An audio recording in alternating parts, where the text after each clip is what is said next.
name and where do you live and where do you go to church? My name is DBakeng. I live in Gaborone. I go to church in the Holy Cross Cathedral right here in Gabs, Botswana. And so what do you think as a youth in Botswana of the situation of HIV and AIDS here?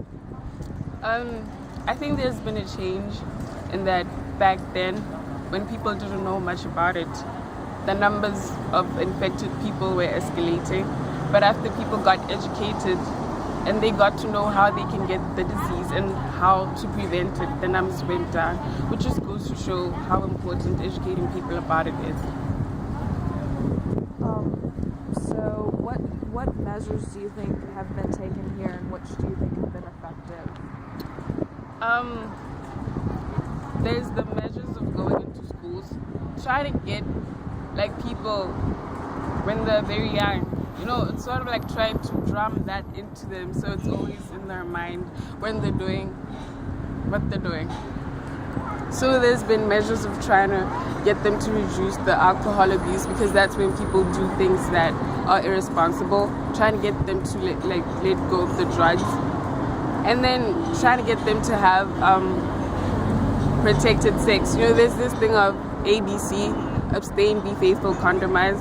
It's like they're saying that the first best thing is to abstain, and then if you can't abstain, at least be faithful. And then if that fails, then at least condomize when you're being promiscuous. And I think that really works. Yeah.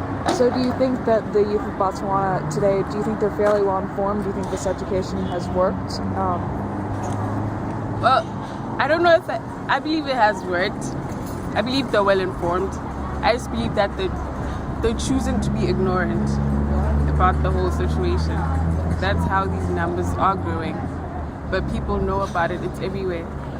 Yeah. So then what do you think the next step is to how can we move it into, now that the numbers have decreased since there has been education, but how can we start to eradicate it?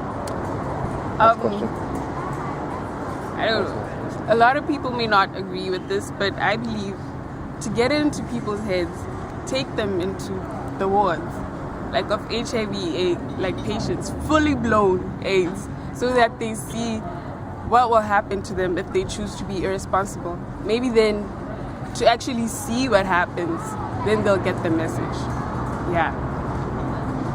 Well, thank you very much.